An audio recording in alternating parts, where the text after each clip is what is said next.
India गठबंधन में पड़ी दरार, कैसे होगा इकरार?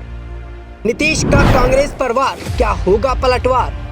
इंडिया गठबंधन के घटक दलों में सीटों को लेकर खींचातान। इंडिया गठबंधन में तकरार, कौन करेगा इकरार?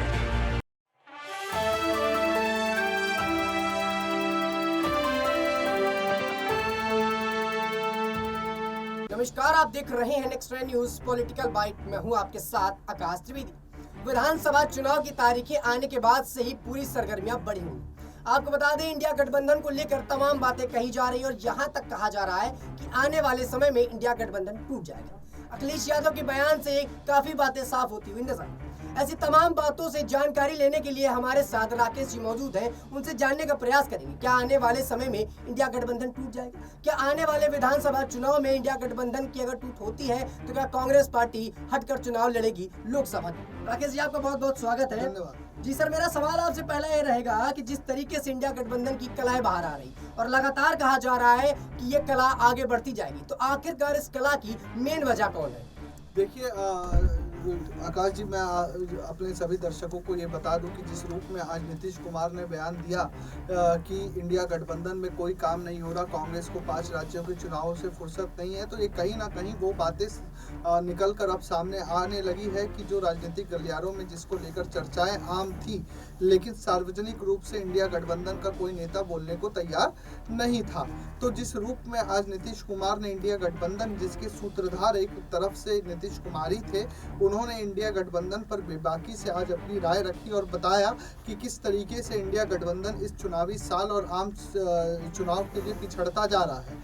तो ये कहीं ना कहीं एक तरीके से कला की निशानी है। कांग्रेस के ऊपर जो आरोप है 5 राज्यों के चुनाव, तो कांग्रेस भी कहीं ना कहीं इस दाव में लगी हुई है कि 5 राज्यों में से अगर 3 राज्यों में भी और 2 बड़े राज्य और एक छोटे राज्य में भी कांग्रेस की जीत होती है तो इंडिया गठबंधन में कहीं ना कहीं वो नेगोशिएशन की पोजीशन पे आ जाए और अपनी दावेदारी को और मजबूत करे।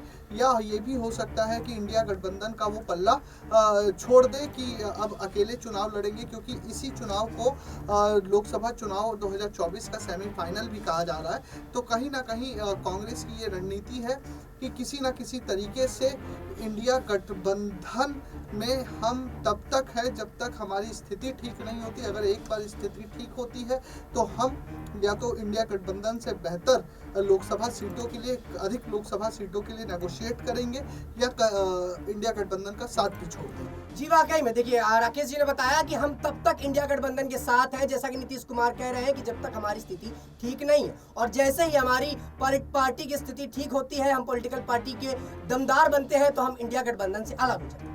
राकेश जी, मेरा अगला सवाल आपसे रहेगा कि अभी कल ही सीपीआईएम के नेता डी राजा का भी बयान आया और अपने बयान पर उन्होंने कहा कि क्षेत्रीय दलों को लोकसभा चुनाव में अहमियत मिलनी चाहिए, या अहमियत जो मिल रही है वो नहीं दी जा रही और उनको पूरी तरह से अहमियत देनी चाहिए। ये जो आपका प्रश्न है आकाश जी, ये प्रश्न इंडिया गठबंधन की जब नींव रखी गई, जब ये गठबंधन सार्वजनिक आया इस देश की राजनीति में, तभी से ये अटकलों का दौर भारी हो गया। अटकलें लगने लगी कि किस तरीके से इंडिया गठबंधन में सीट शेयरिंग का फॉर्मूला निकलेगा। अगर हम बात करें कि पूरे देश के स्तर की, तो लगभग 230 सीट ऐसी हैं जहां पर कांग्रेस मजबूत स्थिति में है या भाजपा के साथ उनकी डायरेक्ट फाइट है। लेकिन 280 से 285 सीट ऐसी भी है जहां पे क्षेत्रीय दल मजबूत स्थिति में दिखते हैं। अगर मैं अभी हाल ही में बात करूं तो 3 बड़े हिंदी भाषी क्षेत्र हैं, राजस्थान, मध्य प्रदेश और छत्तीसगढ़, जहां पर लगभग 530 सीट विधानसभा के स्तर पर बात करें तो कांग्रेस और बीजेपी आमने सामने है। लगभग 25-26 या लगभग 60 से 65 सीटों के बीच में इन तीनों लोकसभा सीटों पर कांग्रेस और बीजेपी आमने सामने है। यहाँ पे कांग्रेस डायरेक्ट फाइट दे रही है।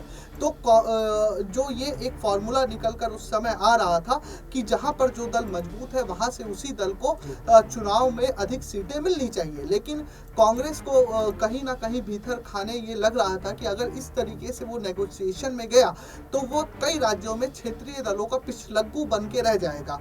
आप यूपी की बात कर लीजिए, या झारखंड की बात कर लीजिए, बंगाल की बात कर लीजिए, महाराष्ट्र की बात, ये वो जगह है जहां पर कांग्रेस का एक समय तक दबदबा रहा। महाराष्ट्र में अभी दो टर्म से 10 सालों से अभी कांग्रेस महाविकास अघाड़ी का हिस्सा थी, लेकिन पूर्ण बहुमत की सरकार बनाने में विफल हो रही थी। उत्तर प्रदेश में लगभग 3 दशक होने को है, सरकार नहीं बनी। झारखंड की भी वही स्थिति है, उड़ीसा की भी वही स्थिति है। तो कई राज्यों में कांग्रेस जो एक मुख्य पार्टी के तौर पर थी एक समय तक, आज वहां पे कहीं ना कहीं वह क्षेत्रीय दलों के साथ पिछलग्गू की भूमिका में है। तो कांग्रेस को डर है कि अगर इस नेगोशिएशन में गए तो वह क्षेत्रीय दलों से भी क्षेत्रीय दल उनको दबा सकते हैं, या कांग्रेस की जो राष्ट्रीय पार्टी की जो छवि है वह उसमें कहीं ना कहीं डेंट आएगा। जी वाकई में देखिए, जिस तरह से राकेश जी ने बताया कि उनकी छवि पर कहीं ना कहीं डेंट आता हुआ नजर है। दर्शकों, आपको बता दें, लगातार जिस प्रकार से कांग्रेस पार्टी इस वक्त उभरती हुई नजर आ रही और कहा यह जा रहा है कि आने वाले विधानसभा चुनाव में कम से कम 3 राज्यों में तो अपनी सरकार कांग्रेस जरूर बनाएगी। तो मेरा सवाल अगला राकेश जी इसी मुद्दे पर रहेगा, क्या कांग्रेस पार्टी अगर 3 राज्यों में भी चुनाव जीत जाती है तो क्या वो इंडिया गठबंधन से अलग हो जाएगी? देखिए, ये बहुत हद तक मुमकिन है कि मैं इंदिरा गांधी के दौर पे भी याद करता हूँ, चाहे राजीव गांधी का दौर हो, जब जब कांग्रेस मजबूत हुई है उन्होंने क्षेत्रीय दलों को बहुत अधिक तवज्जो नहीं दी। वो एक अलग ही तरीके का उनका शासन करने का जो एक तरीका है वो है, और क्षेत्रीय दलों को कांग्रेस एक समय के लिए इस वजह से भी बदनाम हो रही थी कि लोगों ने आज जो बीजेपी पे आरोप लगता है वो एक तरफ कांग्रेस पर भी लगता आया है भूतकाल में कि कांग्रेस क्षेत्रीय दलों को तबाह करने की कोशिश में है। और आज के समय में जो क्षेत्रीय दल आप देख रहे हैं, चाहे वो अगर हम समाजवादी पार्टी के इतर बात करें या झारखंड में झामुमो के इतर बात करें तो टीएमसी, महाराष्ट्र में एनसीपी, तमाम जो बड़े दल हैं वो कहीं ना कहीं कांग्रेस से निकल कर आए हैं। कांग्रेस ही उनकी गंगोत्री रही है, कांग्रेस में से ही इन दलों का विस्तार हुआ है। तो कहीं ना कहीं अगर इन 3 विधानसभा सीटों में कांग्रेस का परफॉर्मेंस अच्छा रहता है तो लोगों के मन में भी कांग्रेस को लेकर भरोसा पैदा होगा कि कांग्रेस बदलाव कर सकती है, कांग्रेस के पास रणनीति है। तभी विधानसभा चुनाव में कांग्रेस के पक्ष में ये मतदान या ये पूरा सेशन चुनाव का पूरा कैंपेन रहा है। तो लोकसभा चुनाव में कहीं ना कहीं इसका फायदा होगा। कांग्रेस के रणनीतिकार भी इस बात को भली भांति जानते हैं कि अगर हमने बेहतर परफॉर्म किया तो कहीं ना कहीं विपक्षी दलों में उनकी पैठ, जो आज के समय में हम देख रहे हैं कि राहुल गांधी को नेता मानने को अधिकतर विपक्षी दल तैयार नहीं है। वह हमेशा कह रहे हैं कि हम जब जीत जाएंगे, इंडिया गठबंधन को बहुमत आएगा, सीटों के आधार पर नेता तय करेंगे। तो कहीं ना कहीं विपक्षी दलों में भी कांग्रेस की अहमियत बढ़ेगी और कांग्रेस को मान्यता मिलेगी, और एक बड़े दल और एक प्रमुख दल के रूप में विपक्षी एकता में भी कांग्रेस उभर कर आ पाएगी।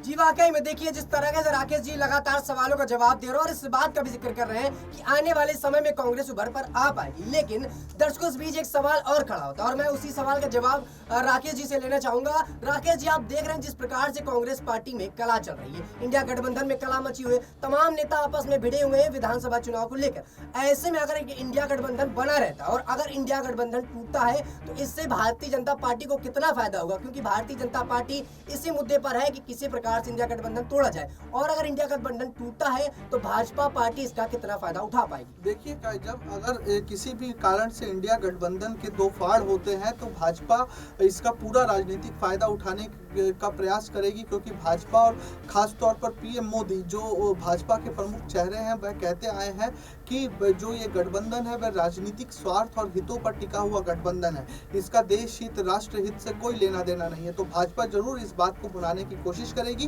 कि ये जो गठबंधन है, हमने पहले ही कहा था कि राजनीतिक हितों की पूर्ति के लिए ये गठबंधन बना है, इन दलों की पूर्ति नहीं हो पाई, इस वजह से यह अलग हो गया। जी वाकई में जिस तरह के दर्शकों आपने देखा और हमारे तमाम सवालों के जवाब हमारे सहयोगी राकेश जी ने दिए, और आप देख रहे हैं कि लगातार कांग्रेस पार्टी और बात करें इंडिया गठबंधन की तो दोनों में कलह मचा हुआ है। फिलहाल विधानसभा के चुनाव आ गए और पहला मतदान 17 तारीख को मध्य प्रदेश में होने वाला, और ऐसे में देखना ही होगा कि मध्य प्रदेश में दोबारा से कांग्रेस अपनी सियासत हलचल मचा पाएगी या फिर भारतीय जनता पार्टी दोबारा से अपनी सियासत पर वर्चस्व स्थापित कर लेगी। फिलहाल के लिए इतना ही। देश दुनिया की तमाम खबरों से जुड़े रहने के लिए आप देखते रहिए नेक्स्ट 9 न्यूज़ पॉलिटिकल बाइट।